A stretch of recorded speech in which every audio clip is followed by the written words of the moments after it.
গল্পের নাম ধূসর রংধনু। কলমে মাহিরা ইসলাম, মাহি। পর্ব সংখ্যা ২। তাসফিকে এভাবে দৌড়ে আসতে দেখে বাসন্তী অবাক হয়ে বলল, কি ব্যাপার তাসফি, এভাবে দৌড়ে আসছিস কেন? কিসে তাড়া করল রে আবার তোকে? তাসফি হাঁপাতে হাঁপাতে বলল, তাছাড়া আর কোনো উপায় ছিল না তো আপা। পাগলা সারে তাড়া করেছিল যে। বাসন্তী ঠাট্টার স্বরে বলল, বলিস কি, বাড়ির মধ্যে তুই সারের হদিস পেলি কেমন করে? কেন, তোমার ভাই? ফর্সা পাগলা সার। তোমার ভাই থাকতে আবার নতুন করে সার থাকার প্রয়োজন নেই তো আপা। বাসন্তী শব্দ করে হেসে দিল। হাসতে হাসতে বলল, তা আমার ভাই তোকে শুধু শুধু কেন তাড়া করবে? তুই তার ঘরে কত অকাম কুকাম করে রেখেছিস, তবুও তো তোকে কিচ্ছু বলতে দেখলাম না। তোর পিঠের ছাল তুলেনি, এই তো ভারী অবাক করা বিষয়। কাহিনী কিন্তু আমি বুঝলাম না। কি এমন বশীকরণ করলি বলতো? তাসফি নাটকীয় ভঙ্গিমায় বলল, তোমার ভাইকে করব আমি বশীকরণ? অসম্ভব। তাছাড়া তোমার গোমরামুখ ভাইয়ের কখন কি মতিগতি হয় তা কি আর আমি বুঝতে পারি? সারাক্ষণ মুখখানাকে বাংলার পাঁচের মতো করে রাখলে কেই বা বুঝবে তার মনোভাব বলো? অতপর মনে মনে বলে, তোমার ভাইয়ের তো কিছু বলার প্রয়োজনই পড়ে না আপা, তার কথার তীরেই তো এই তাসফি কপোকাত হয়ে যায় মুহূর্তের মাঝে। তাসফি সারারুমময় পায়চারি করছে, সে এখন তার প্রয়োজনীয় জিনিসপত্র আনবে কি করে? সে লোকটার সামনে টিকবে কি করে? লজ্জায় অস্বস্তিতে তাসফি তটস্থ। কাল কলেজে যেতে হবে।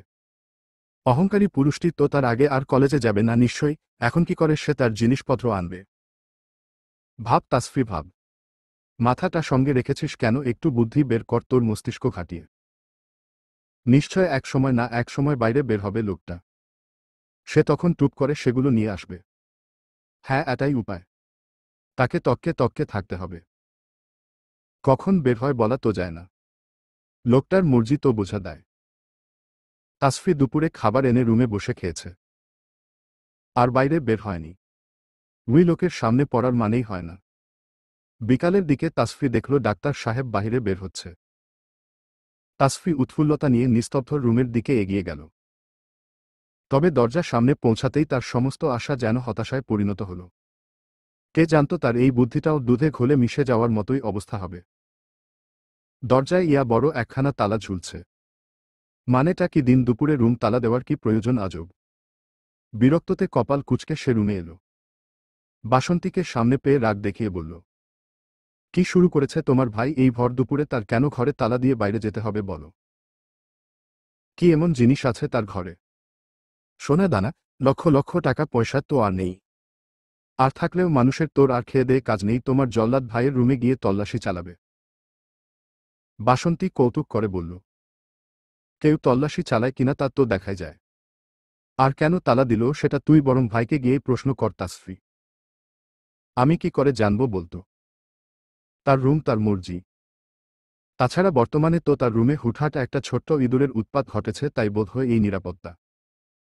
আপা, তুমিও অন্তত আমায় অপমান করো না। ধুর, ভালাগে না। তোমরা দুই ভাই বোনই একরকম। দিন দিন তুমি ওনার মতো হয়ে যাচ্ছ। বাসন্তী টেনে টেনে বলল, বাবা ওনার র। তাসফি খানিক লজ্জা পেয়ে মিছে রাগ দেখিয়ে বলল, ঘুর যাও তো তুমি আপাই। ভাই বোন দুটোই বদমাস তোমরা। সন্ধ্যার পরে তাসফি পান্নাকে পাকোড়াও করে বলল, পান্না শোনা, যাও তো দেখে আসো তো তোমার কাকাই রুমে আছে কিনা। দেখে এসে আমাকে জানাবে কেমন। পান্না ভদ্র বাচ্চার মতো মাথা নাড়ল।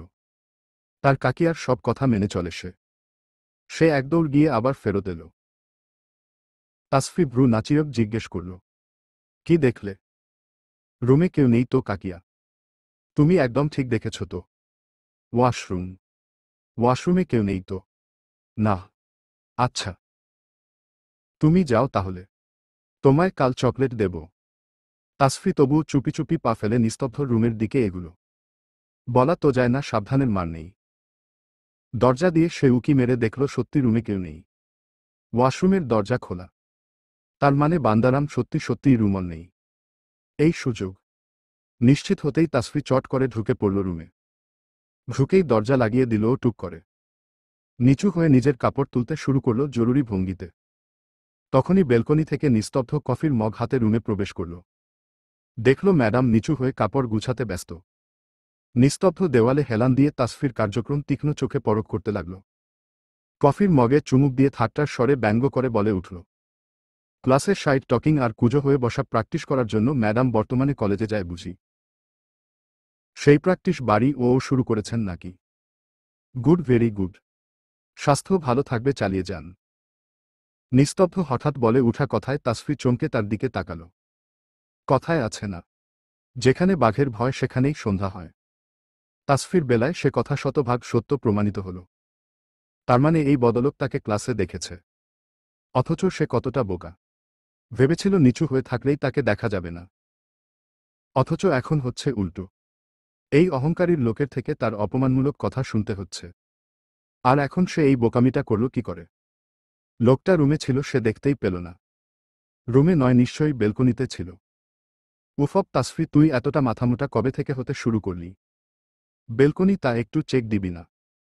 তাসফি একবার দরজার দিকে তাকালো, একবার নিস্তব্ধর দিকে, তিতলিয়ে বলল, আপনি আপনি রুমে ছিলেন?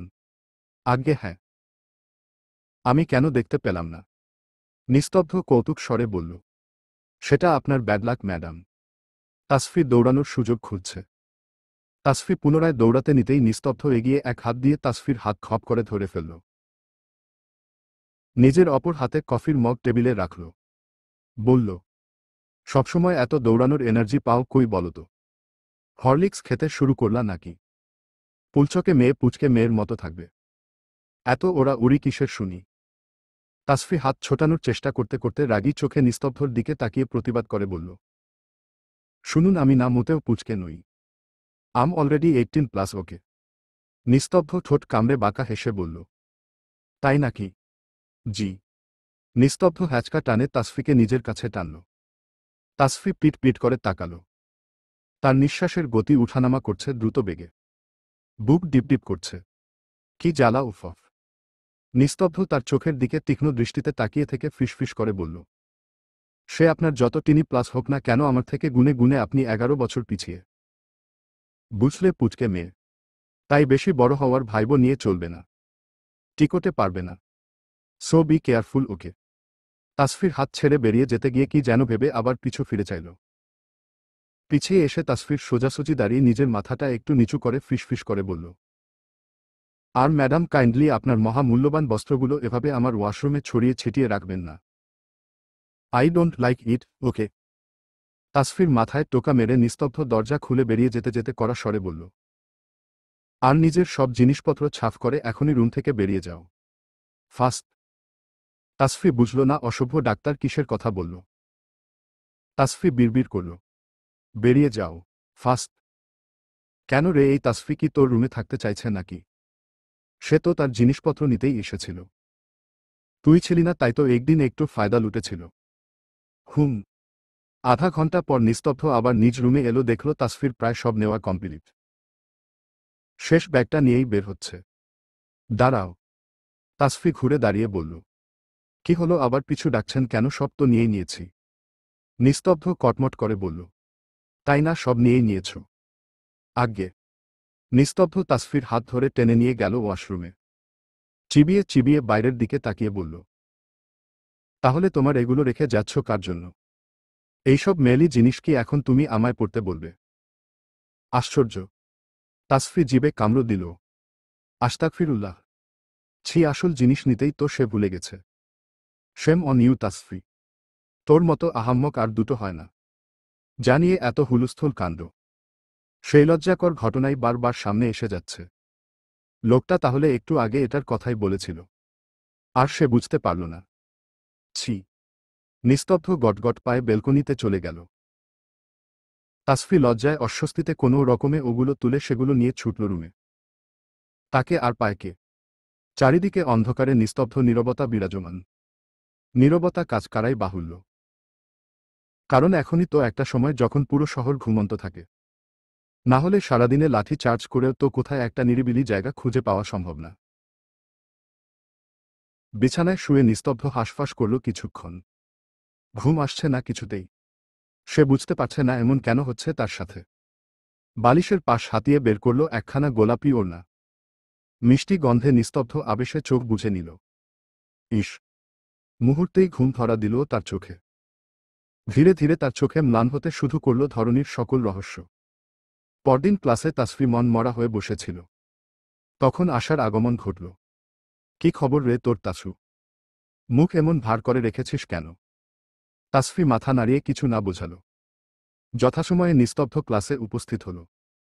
চারপাশে গুঞ্জন থামলেও ফিসফাস চলতেই থাকল। তাসফি এদের ন্যাকামতে প্রচুর বিরক্ত হল। লেকচারের মাঝে নিস্তব্ধ হঠাৎ পিছে ঘুরে একটা মেয়েকে ইশারা করে শান্ত স্বরে বলল, হেই ইউ, স্ট্যান্ড আপ। মেয়েটা নিজের দিকে আঙুল তাক করে বলল, স্যার আমি। নিস্তব্ধ শান্ত ভঙ্গিতে বলল, yeah, get out from my class.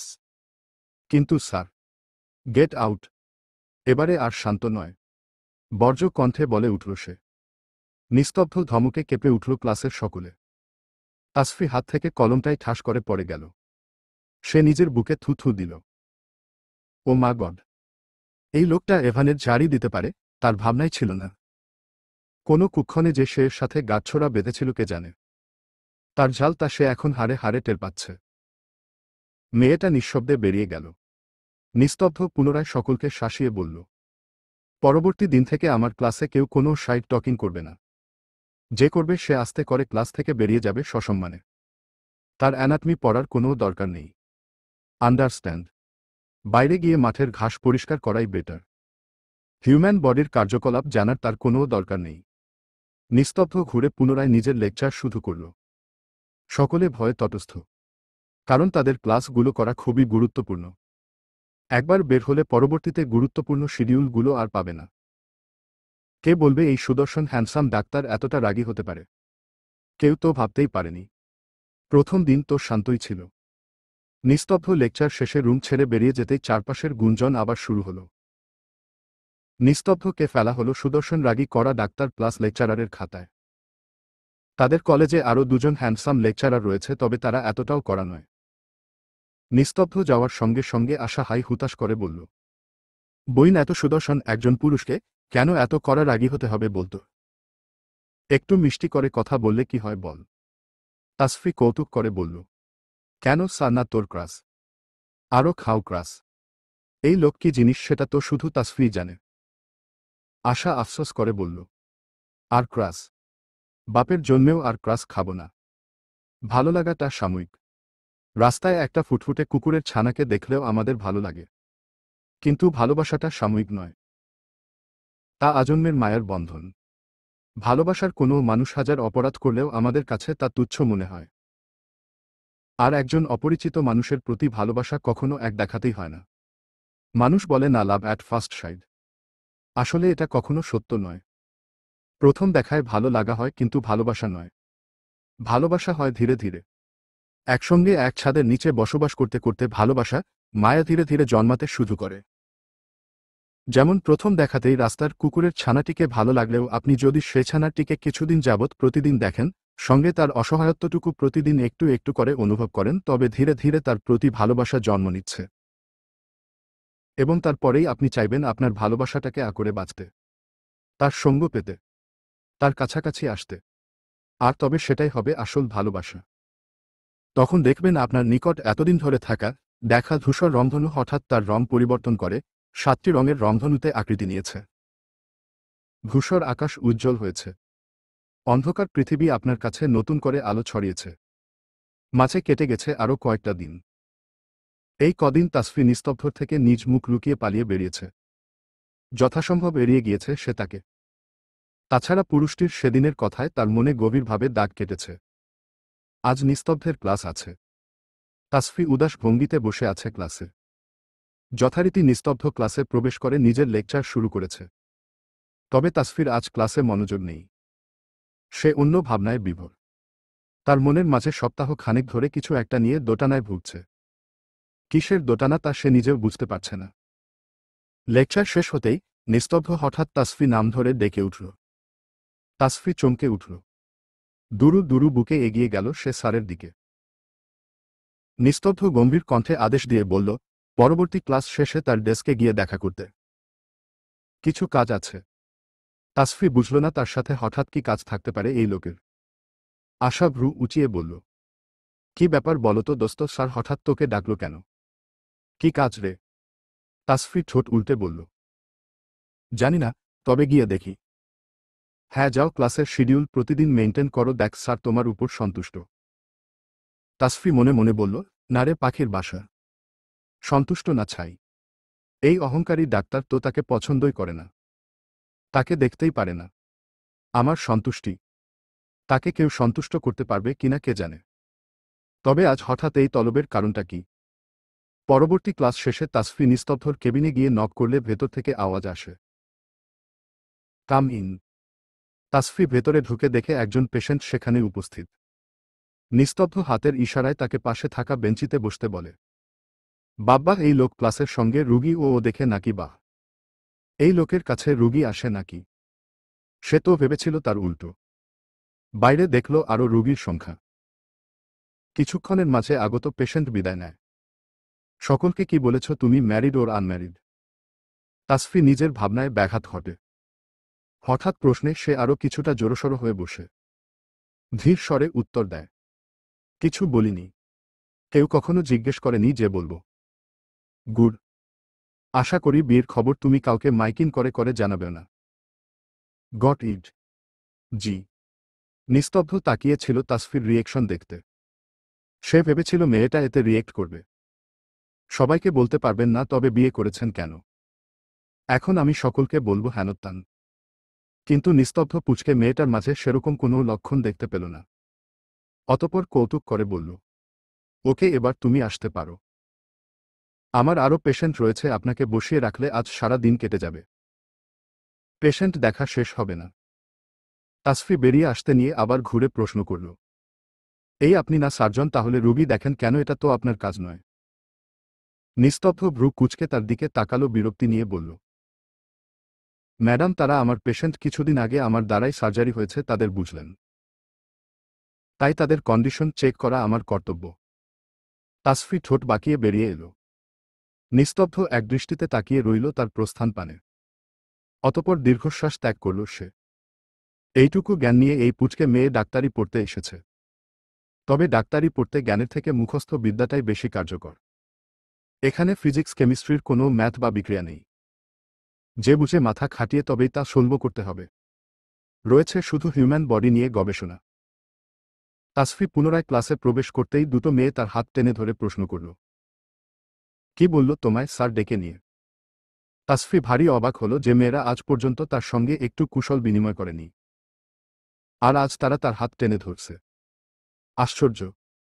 তাছাড়া মেয়েগুলো মোটেও সুবিধার নয়। সারাক্ষণ ক্লাসে হাঙ্গামা করে বেড়ায়। তার ওদের লিডার মানসা। মেয়েটা এক নম্বরের বেয়াদব। প্রাইভেট মেডিকেলের মেয়েগুলো যে এত বেয়াদব হয় তাসফির জানা ছিল না। অবশ্য হবে নাই বা কেন? এরা তো আর রাতের পর রাত জেগে পড়াশোনা করে চান্স পেতে হয়নি। মাসের পর মাস রাতে ঘুম হারাম করতে হয়নি। বড়লোক বাবার টাকায় ফুটানি করে পড়তে এসেছে। তবে শুধু বেয়াদব নয়, কিছু ভদ্র সভ্য মেয়ে ছেলেও আছে অবশ্য। তাই তো এই মেয়েগুলো তাসফি লিস্টের বাইরে। সে মনে করে মেয়েগুলো তার ক্লাসে নেই, তাই সে সব ঝামেলা থেকে মুক্ত থাকে। কিন্তু এখন কি মেয়েগুলো তার সঙ্গে হাঙ্গামা করতে চাইছে নাকি? আশ্চর্য। তাসফি চোখ ছোট্ট ছোট্ট করে চাইল ওদের দিকে, কিন্তু তা তো সে হতে দেব না। তাসফি কি এখন বলে দেব যে, আমি আমার হাসব্যান্ডের সঙ্গে দেখা করতে গিয়েছিলাম রে মূর্খ মানবীর দল, তাতে তোদের কি? কিন্তু হায় আফসোস, চাওয়া সত্ত্বেও নিষেধাজ্ঞা জারি করায় নিজ তৈরি বাক্যগুলো উগরে দিতে পারছে না সে। সত্য কথাগুলো গিলে নিয়ে তাসফি মেয়েগুলোকে শক্ত কণ্ঠে জবাব দিল, প্রথমত গাছ ছুঁয়ে কথা বলবে না, সেই অধিকার তোমাদের দেইনি আমি। অ্যান্ড দ্বিতীয়ত, স্যার পরবর্তী ক্লাসের শিডিউলগুলো একটু গোছাতে ডেকেছিল। শো, এতে তোমাদের কোনো সমস্যা আছে কি? তাসফির এমন ভাবলেশহীন, গা জ্বালানো কথায় হাত ধরা মেয়েটা ফুঁসে উঠল। কিছু বলতে গেলে পাশের মেয়েটা থামিয়ে দিল, বাদ দে মানসা, কথা বাড়িয়ে লাভ নেই। আবার তাসফির দিকে তাকিয়ে তাকিয়ে বলল, আর তোমাকেও বলি তাসফি, গায়ে হাত দিয়ে হাত ধরলে সমস্যা কোথায়? আমরা তো আর ছেলে মানুষ নই। তাছাড়া আমরা ক্লাসমেট। তাসফি মুচকি হেসে জবাব দিল, আমি তোমাদের সাথে তর্ক করতে ইচ্ছুক নই। আর তাছাড়া ট্রেনে বা বাসে বসে একসঙ্গে যাতায়াত করা সত্ত্বেও যেমন একটা মেয়ে আরেকটা মেয়ের অপরিচিত থাকে ঠিক আমরা ও তেমন। আমি তোমাদের চিনি না। তাই অপরিচিত মানুষের থেকে আমি কোনো ধরনের অযাচিত স্পর্শ আমি নিশ্চয়ই বরদাস্ত করব না। করার প্রশ্নই আসে না। দূরে থাকো। হাঙ্গামা অন্য কারো সঙ্গে করতে চেষ্টা করো, আমার সঙ্গে নয়। আমি কোনো নিষ্পাপ বালিকা নই। যদি ভেবে থাকো তবে নিজেদের ভুলটা ভাঙিয়ে নাও দ্রুত বুঝলে। মানসার আগে কাঁপতে থাকল। এই 2 টাকার মেয়েটার সাহস হয় কি করে তার সঙ্গে উঁচু গলায় কথা বলার? সে কি জানে তার বাবা এই হসপিটালের ফাউন্ডার্সদের একজন? তাসফি নিজের বেঞ্চে বসতেই আশা হেসে ফিসফিস করে বলল, বাহ, তোর যে এত সাহস আগে তো জানতাম না রে তাসু। তাসফি ও তার মতো ফিসফিস করে বলল, সাহস সবারই থাকে পাখির বাসা। কেউ দেখায় প্রকাশ করে ক্ষমতা ফলায়, কেউ প্রকাশ করে না। আর কারো ভীত মস্তিষ্ক তার সাহসী সত্তাকে গ্রাস করে নেয়। তবে ঠান্ডা থাকা শান্ত থাকা মানেই যে সে সাহসী নয় এটা ভাবাই বোকামি। কখনো কখনো শান্ত থাকা মেয়েটাকে তার ব্যক্তিগত বিষয়ে কেউ শুধু শুধু হস্তক্ষেপ করলেও তার সাহসিকতা বাইরে খোলস ছেড়ে বেরিয়ে আসে। এটাই পার্থক্য। আশা বিজ্ঞের মতো মাথা নেড়ে বলল, বুঝলাম। তবে এখানে আপনার ব্যক্তিগত বিষয় কোনোটা ছিল? তাসফি মুচকি হেসে আশার মাথায় টোকা মারল তবে কোনো জবাব দিলও না। আউজ। আজ এক্সট্রা ক্লাস থাকায় তাসফির ফিরতে কিছুটা লেট হল। ওসমান ভিলা। ওসমান শেখ তার স্ত্রী বেঁচে থাকতে বড্ড যত্ন নিয়ে বানিয়েছিলেন দোতলা বাড়িটি। গ্রাম ছেড়ে কিছুদিন এই বাড়িতে রাত্রি যাপন করতে না করতেই স্ত্রী পাড়ি জমান ওপারে। তার স্ত্রীকে সে নিজ হাতেই গ্রামের বাড়িতে শায়িত করেন। তাই তো এখনো বুড়ো বয়সে গ্রাম ছেড়ে শহরে ছেলেদের সঙ্গে থাকতে বেশি মন টানে না তার। নিজের অর্ধাঙ্গিনীকে বড্ড ভালোবাসতেন যে। বড় ছেলে নিলয় এখন থাকেন এই ভিলায়। আর তার ছোট ছেলে আলমগীর চাকরির সূত্রে মেয়ে বউ নিয়ে সিলেট থাকে। তাসফি আজ ওসমান ভিলায় প্রবেশ করতেই ড্রয়িংরুমে অতিরিক্ত কিছু মানুষের আনাগোনা ঠাহর করল। চিনল না কাউকেই। তবুও তাদের মারিয়ে নিঃশব্দে সিঁড়ি বেয়ে দোতলায় উঠে গেল। দাঁড়াও। বাসন্তীর রুমে প্রবেশ করতে গেলে পিছন থেকে নিস্তব্ধর গম্ভীর কণ্ঠস্বরে থেমে গেল সে। ঘুরে দাঁড়াল। নিস্তব্ধ আদেশ দিল, আমার রুমে যাও। ভেতরে লোক আছে। রুমে গিয়ে ফ্রেশ হও। তাসফি ভ্রু কুঁচকে নিল। বলল, আপার রুমে লোক কি করবে? নিস্তব্ধ ধমক দিয়ে বলল, যেটা বলেছি সেটা করো। কোনো লোক সেটা তোমার জানতে হবে না। তাছাড়া আজ দাদু এসেছে। রুমে যাও। তাসফি আশ্চর্য হয়ে গেল। দাদু আসলো কখন? তাছাড়া দাদু আসছে বলে কি তার রুমে যেতে হবে নাকি? নিজে বের করে আবার নিজে রুমে যেতে বলবে? মানে সব তার মর্জিতে চলবে নাকি? ও মেয়ে। নিস্তব্ধ গটগট পায়ে হেসে রুম ছেড়ে বেরিয়ে গেল। তাসফি কিছুক্ষণ নিস্তব্ধ হয়ে বসে রইল। হ্যাঁ, সে তো এই কদিনে ভুলেই গিয়েছিল। শত পরিস্থিতি বদলালেও সে যে এখন একজনের বিবাহিত স্ত্রী এ কথা তো মুছে যাবে না। সে যে কারো সাথে শক্ত বন্ধনে আবদ্ধ, তা যে চাইলেই ছোটানো যায় না। বাবার উপর তাসফির মেজাজ পুনরায় ক্ষিপ্ত হল। অসহ্য অনুভূতি তার এখন নিজের কাছে নিজেকে বেয়াক্কল, হতবুদ্ধি মনে হচ্ছে। তাসফি ভঙ্গুর হৃদয়ে উঠে দাঁড়িয়ে ওয়াশরুমে ঢুকল। তার এখন ঠান্ডা একটা গোসল করা বড্ড দরকার। মাথাটা কেমন দপ দপ করছে। বারবার নিস্তব্ধর বলা একটা কথা হৃদয়ে বরংবার তোলপাড় করছে। ইচ্ছে হলে কাছে টেনে নেব, ইচ্ছে হলে ছুঁড়ে ফেলব। সে কি এতটাই হাতের মোয়া? গোসলের মাঝে তার দরজায় পুনরায় টোকা পড়ল। সঙ্গে পুরুষোচিত কণ্ঠ, দরজা খোলো মেয়ে। তাসফি শক্ত গলায় বলল, কেন? নিস্তব্ধ দাঁত কিরমির করে নিজের রাগ সংবরণ করল। এই মেয়ে এত কেয়ারলেস কেন? হাউ। নিজেকে সামনে নিয়ে নিস্তব্ধ জবাব দিল, জনাবা যে গোসলে গিয়েছেন কাপড়টাকে নেবে। বিছানায় রেখে গেলাম, পরে নেবেন। তাছাড়া আপনার তো বাইরেই চেঞ্জ করার অভ্যেস। আশা করি প্রবলেম হবে না। তাসফি চোখ বড় বড় করে নিল। সে তো অস্থিরতায় বুলেই বসেছিল। তার সব কাপড় আপার রুমে। কয়েকটা কাপড় এনে রাখবে সে। দাদু চলে গেলে আবার নিয়ে যাবে। সেথে অপমান সহ্য করতে এবার আর থাকবে না সে এই অসভ্য অহংকারী মানবের রুমে। হঠাৎ কিছু মনে হতেই সে চট করে শুধাল, এই আপনি কি করে জানলেন আমি বাইরে চেঞ্জ করি? তাসফির প্রশ্নে নিস্তব্ধ বক্র হেসে জবাব না দিয়েই বেরিয়ে গেল। জবাব না পেয়ে তাসফি ভাবল, হয়তো লোকটা চলে গেছে।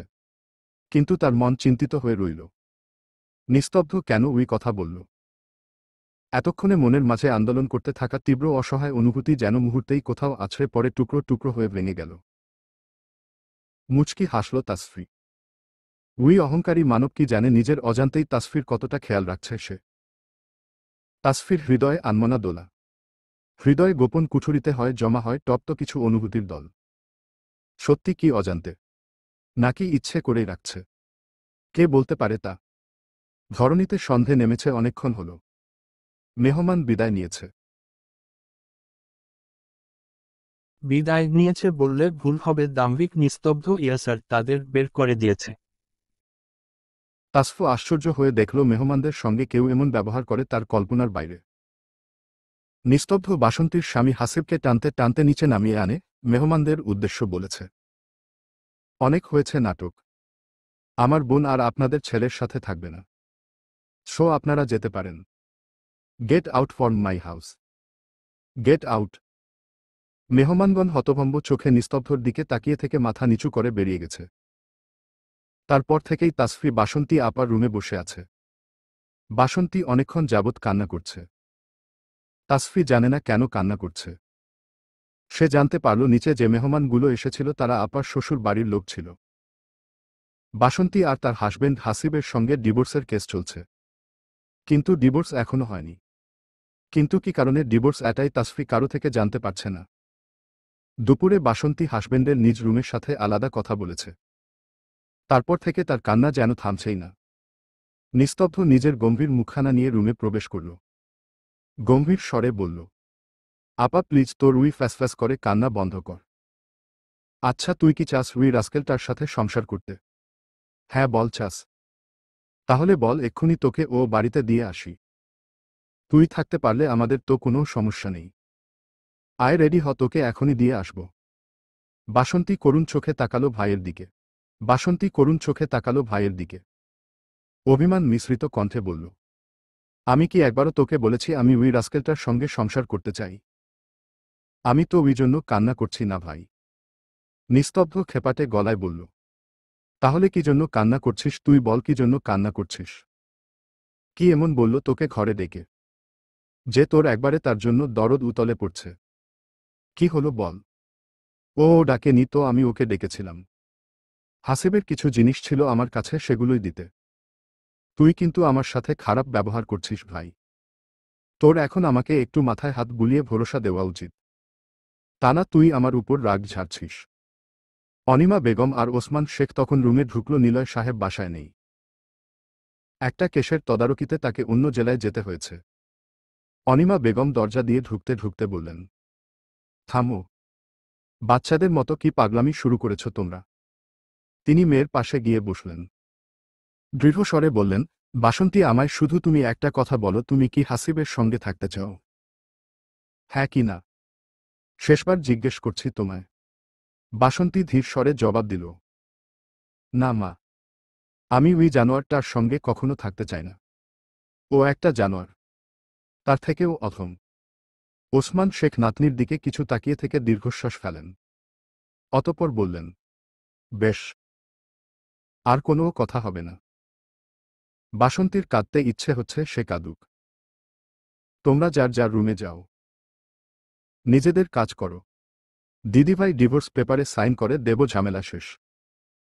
তারাছা দিদিভাই থাকতে চাইলেই তো আমরা তাকে থাকতে দেব, বা আমাদের আদরের ধনকে দেখে শুনে কষ্টের মাঝে কেন ফেলব?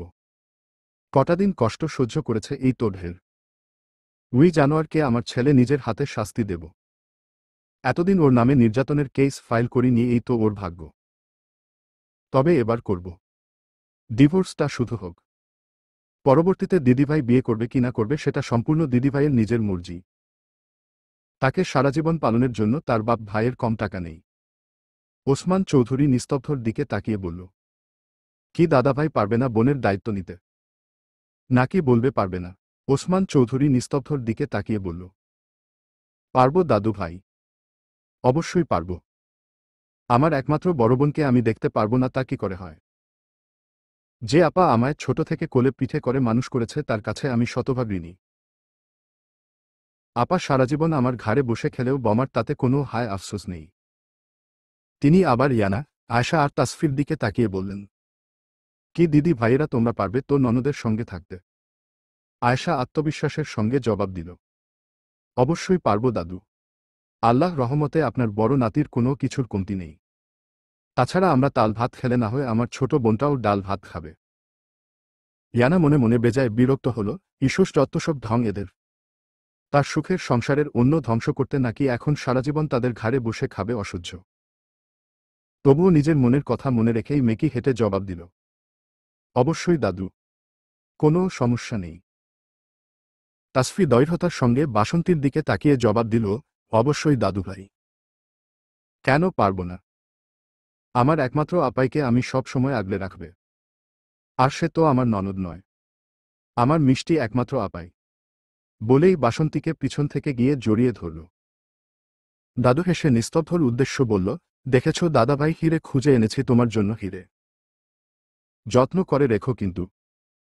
নিস্তব্ধ আর চোখে তাকালো তাসফির দিকে। কপাল কুঁচকে মনে মনে বিড়বিড় করল, পুচকে মেয়েটা সবসময় তাকে টেক্কা দিতে তৎপর থাকে যেন। ওসমান শেখ আবার বললেন, আমরা তোমার সঙ্গে আছি দিদিভাই। সমাজের চিন্তা তোমার করতে হবে না। তুমি সমাজে বুক ফুলিয়ে চলবে। আরে কে কি বলল, তার ধার ধারার সময় আছে নাকি? হ্যাঁ, আমাদের মেয়ে সেরা। আরে উই শালা তো নর্দমার কীট। বাসন্তীর বুক ভরে উঠল প্রফুল্লতায়। এরকম দাদু কজন পায় ঘরে ঘরে। একে একে সবাই রুম থেকে বেরিয়ে গেল। অনিমা বেগম মেয়ের মাথায় আদর দিয়ে বের হলেন। বাসন্তী যেন নিজের প্রাণ পুনরায় সঞ্চয় করল। আসলে শত দুঃখই জীবনে আসুক না কেন, পরিবারের মানুষদের একটু সাপোর্টই একজন ভঙ্গুর হৃদয়বানকে একদম সুস্থ করে দিতে পারে। পরিবারের সাপোর্ট সবচেয়ে বেশি কার্যকরী। সমাজের লোক যাই বলুক না কেন তা আমাদের গায়ে লাগে না। হাজারটা বাজে মন্তব্য করলেও আমরা তা এড়িয়ে চলি। কিন্তু পরিবারের একজন প্রিয় মানুষ যদি দুঃখের সময় পাশে না দাঁড়িয়ে নেগেটিভ মন্তব্য করে, আমাদের ভঙ্গুর হৃদয় আরও নুয়ে পড়ে। এটাই স্বাভাবিক। আপনজন পাশে থাকলে বিশ্ব জয় করা যায় অনায়াসে। মেন্টাল সাপোর্ট জীবনের সবচেয়ে বড় মহাঔষধি। এই যে আমাদের দেশে কত ভালো মানুষ বর্তমানে মেন্টাল পেশেন্ট হয়ে অ্যাসাইলামে ভর্তি। কেন তারা মেন্টাল পেশেন্ট হল? সকলের কি রোগ রয়েছে? উহু না তো। প্রিয় মানুষ থেকে ধোঁকা, পরিবার থেকে সাপোর্ট না পেয়ে, পরিবার থেকে লাঞ্ছনা পেয়েই তো তারা গুমরে গুমরে মরেছে রুমের কোনো। সমাজে যখন বেরিয়েছে কেউ তাদেরকে কথার আঘাত থেকে প্রতিহত করেনি। কেউ তাদের বিরুদ্ধে রুখে দাঁড়ায়নি। কেউ বলেনি সাহসী হয়ে উঠো। এটাই তোমার জীবনের শেষ নয়। ভবিষ্যতে তোমার আরও অনেক পথ চলা বাকি। নিশ্চয়ই পরম করুণাময় আমাদের জন্য উত্তম কিছু রেখেছেন। দুঃখের পরেই তো সুখ আসে। এমন আশ্বাসটুকু বোধহয় তাদের কেউ দেয়নি। এই যে আজ বাসন্তীকে তার পরিবার যে সাপোর্টটা দিল, তার মনে হচ্ছে এতেই যেন তার সুখ হাতের মুঠোয় ধরা দিয়েছে। সে তো এই ভয়টাই পাচ্ছিল যদি কেউ তার সঙ্গ না দেয়। যদিও যখন বাসন্তী প্রথমবার ভঙ্গুর হৃদয় নিয়ে শ্বশুর বাড়ি থেকে বাপের বাড়ি আসলো, এভাবেই সকলে তাকে সাপোর্ট করেছে। তবুও ভয় তো থেকেই যায়। কতদিন তারা বিরক্ত হবে না? একসময় তো ঠিকই হবে। এই ভয় ছিল তার মনে। আজ যেন সেই ভয়টুকুও তার কেটে গেল নিমেষেই। শ্বশুর বাড়ির দিনগুলোর কথা এখনো ভাবলেই তার সারা গা বিষিয়ে যায়। রাতে তাসফি বিছানায় শুয়ে আছে। তার ঘুম আসছে না কিছুতেই। বাসন্তী আপার কথা তার সারাক্ষণ মাথায় ঘুরছে। কেন ডিভোর্স দিচ্ছে আপা তার স্বামীকে? বাসন্তী আপার রুমে যেতে গেলে বিকালে তাসফি তো দেখল হাসিব আপার পায়ে ধরে ক্ষমা চাচ্ছে।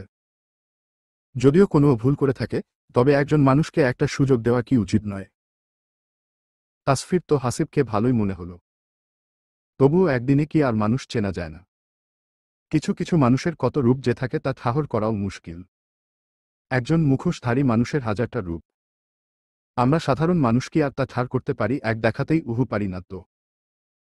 পারলে তো সবাই জীবনে প্রতারকের ঠকে যাওয়ার হাত থেকে রক্ষা পেত। কিন্তু তা যে সম্ভব হয়ে ওঠে না।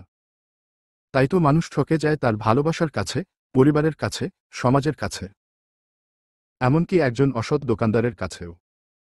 নিস্তব্ধ বের হয়েছে। উদ্দেশ্য গলির মোড়ের চায়ের দোকান। প্রায় দিনই সেখানে 4 বন্ধুর আড্ডা চলে। সারাদিনের কর্মব্যস্ত সময়ের পরে এই চায়ের দোকানেই প্রায় তারা আসর জমায়। নিস্তব্ধ পৌঁছাতেই সুজন কৌতুক স্বরে বলল, শোনো সবাই, এই যে বের হয়েছেন আমাদের সদ্য বিবাহিত ব্যাচেলার পুরুষ মানুষ। তার বউ তাকে ব্যাচেলার রাখেনি। আমাদের সভ্য পুরুষ বউ ছোট, তাই নিজেকে ব্যাচেলার রেখেছে। ছোট বউ তার নাকি আবার পছন্দ নয়। কি মুশকিল বলুন তো বন্ধুগণ। মাহিন রসাত্মক ভঙ্গিতে বলল, হ্যাঁ হ্যাঁ, আমরাও দেখব পুচকে পুচকে করে ব্যাটা কতদিন নিজের পুরুত্ব হেফাজত করতে পারে। দেখা গেল আমাদের সৃজনের আরেক বাচ্চার আগে নিজেই বাপ হয়ে বসে রইল। হা হা হা। নিস্তব্ধ নিজের শক্তপোক্ত পুরুষালী দুহাতের সাহায্যে লাগালো দুজনের পিঠে চড়। সুজন আতকে উঠল। কি রে ভাই, আস্তে মার না। হাত তো বানিয়েছিস লোহার মতো।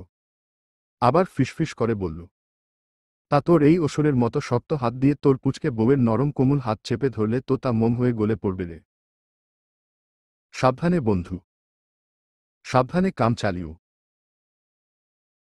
নিস্তব্ধ চোখ গরম করে তাকালো, বলল, আমার বউয়ের হাত গলবে নাকি শক্ত হবে সেটা আমি দেখব। তুই বরং এবারে একটা বিয়ে করে নে। তারপর নিজের বউয়ের হাত ধরে দেখিস গলে কিনা। নিজেটা প্র্যাকটিস ও হয়ে যাবে কেমন। আঙ্কেলকে বলবো মেয়ে খুঁজতে হুম। সুজন দুঃখী দুঃখী গলায় নাটকীয় ভঙ্গিমা করে বলল, এই দেখো, এর মধ্যে আবার আমার বিয়ে নিয়ে টানাটানি করছিস কেন? সিঙ্গেল আছি, বেশ আছি। তোর মতো এক্কা থেকে দোক্কা হতে চাই না ভাই। দেখা গেল কলিজা ফেটেই না হয়ে মরে গেলাম, তারপর আমার ভূতের কি হবে ভেবে দেখেছিস একবারও? স্বার্থপর বন্ধু সবগুলো তোরা। নিস্তব্ধর কথায় মাহিন গন্ধ শুকার ভঙ্গিমা করে বলল, কিরে মামা, কি যেন পোড়া পোড়া গন্ধ পাচ্ছি মনে হচ্ছে। সৃজন বলল, হ্যাঁ তাই তো। সৃজনের ফোন বেজে উঠল, তার বউ কল করেছে। মাহিন বলে উঠল, এই তো দেখেছিস এক একজনের বউয়ের কত চিন্তা।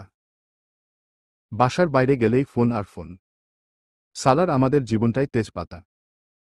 বউ ও নেই, ফোন করার মানুষ ও নেই। সৃজন দূরে গিয়ে কথা শেষ করে এসে বলল, পাঠ কমিয়ে নাও বৎস। দরকার পড়লে নিজে বিয়ে কর না। তবুও অন্যের সুখে নজর দিস কেন ভাই?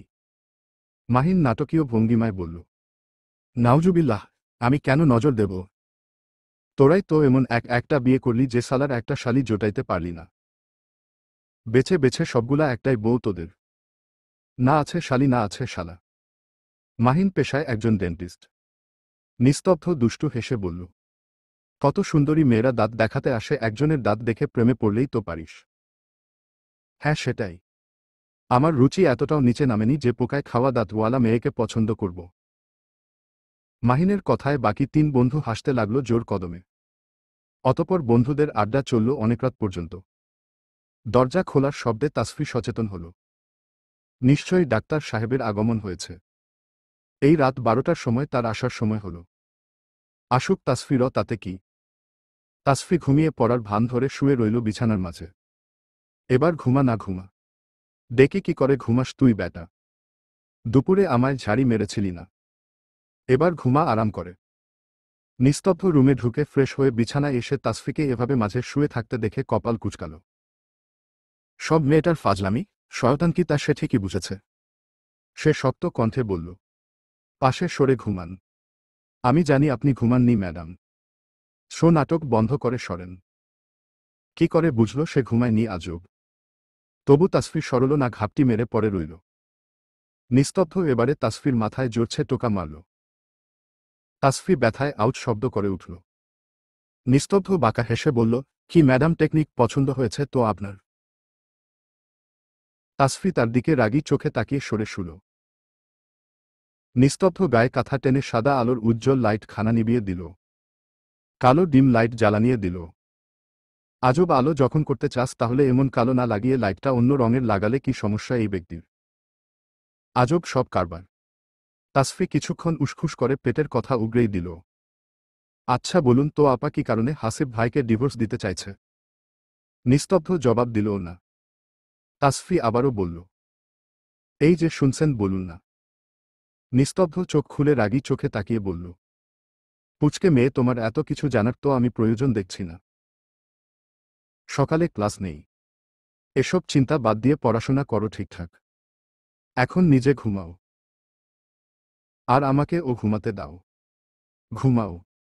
তাসফি মুখ ভেঙচি কাটল। পড়াশোনা করো। কেন আমি পড়াশোনা না করে তোর জন্য রাখি নাকি হো? নিস্তব্ধ নিজের বালিশ নিচ হতে তাসফির ওড়নাটা বের করে নাকের কাছে নিয়ে গন্ধ নিল। গন্ধে যেন কেমন নেশা ধরানো। তার কেমন মাতাল মাতাল লাগে নিজেকে। দেখেছ তোমরা এই বদমাইশ ডক্টর প্রতিরাতে বউয়ের ওড়নার ঘ্রাণ নিয়ে ঘুমাবে, অথচ বউকে স্বীকার করবে না। অসহ্য, অভদ্র, বদমাইশ নিস্তব্ধ ইয়াসার। চলবে ইনশাআল্লাহ।